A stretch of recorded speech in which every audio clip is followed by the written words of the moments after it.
আসসালামু আলাইকুম। আজকে আমি মসুরের ডাল আর মুরগির মাংস দিয়ে একটা মজার রেসিপি করে দেখাবো। এই রেসিপি সম্পূর্ণ ইউনিক আর খেতে হবে দারুণ মজার। ভাত, রুটি, পরোটা সব কিছুর সাথে খেতে খুবই ভালো লাগবে। তাহলে চলুন দেখে নিন। এখানে 1 কাপ মসুরের ডাল 10 মিনিট আগে ভিজিয়ে রেখে ভালো করে ধুয়ে পরিষ্কার করে নিয়েছি। এখন আমি এক সাইডে রেখে দিচ্ছি। আর এদিকে নিয়েছি 400 গ্রাম মুরগির মাংস, ছোটো ছোটো টুকরো করে কেটে ধুয়ে পরিষ্কার করে নিয়েছি। এক সাইডে রেখে দিচ্ছি। দিয়ে আমি চুলায় প্যান বসিয়ে দিয়েছি, পরিমাণ মতো পানি দিয়েছি, দিয়ে দিচ্ছি মসুরের ডাল, দিয়ে এর মধ্যে সামান্য পরিমাণে লবণ আর হলুদের গুঁড়া দিয়ে চুলার আঁচে একদম লো আঁচে করে ঢেকে রাখবো সিদ্ধ হওয়া পর্যন্ত। 10 মিনিটে সিদ্ধ হয়ে যাবে। এখন ঢেকে রেখে দিচ্ছি।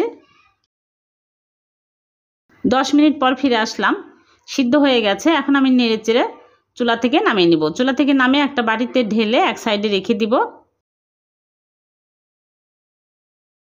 আর এদিকে চুলায় আবারও প্যান বসিয়ে দিয়েছি, দিয়ে দিচ্ছি তেল পরিমাণ মতো। তেল গরম হয়ে আসলে দিয়ে দিচ্ছি সামান্য পরিমাণে লবণ আর হলুদের গুঁড়া, দিয়ে মুরগির মাংসগুলো দিয়ে দিচ্ছি, দিয়ে নেড়ে চেড়ে ভেজে নিব।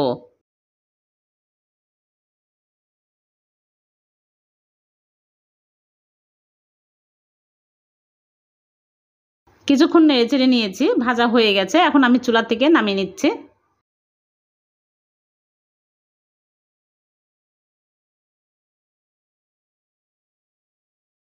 তারপরে এই একই তেলের মধ্যেই দিয়ে দিচ্ছি পেঁয়াজ কুচি হাফ কাপ, রসুন কুচি দিয়ে দিচ্ছি 1 টেবিল চামচ, আর সামান্য পরিমাণে তেল দিয়ে দিচ্ছি। দিয়ে আমি নেড়েচেড়ে ব্রাউন কালার করে ভেজে নিব।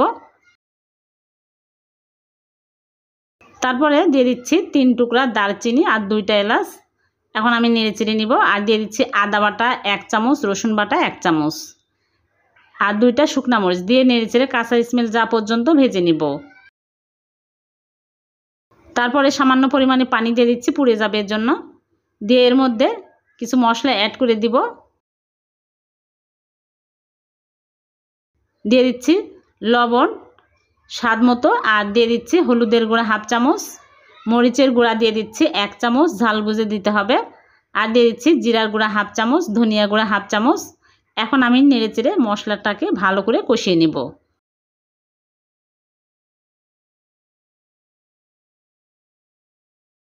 কষানো হয়ে গেলে এর মধ্যে মুরগির মাংসগুলো দিয়ে দিচ্ছি, দিয়ে আরও কিছুক্ষণ নেড়েচেড়ে নিব। তারপরে দিয়ে দিচ্ছি গরম মশলার গুঁড়া হাফ চামচ,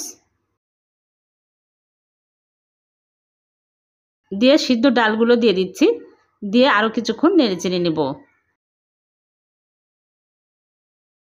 কিছুক্ষণ নেড়েচেড়ে কষিয়ে নিলাম। এখন আমি দিয়ে দিচ্ছি কয়েকটা কাঁচামরিচ ফালি করে। তারপরে দিয়ে দিচ্ছি পানি, পরিমাণ মতো পানি দিয়ে নেড়েচেড়ে ঢেকে রেখে দিব বলক আসা পর্যন্ত।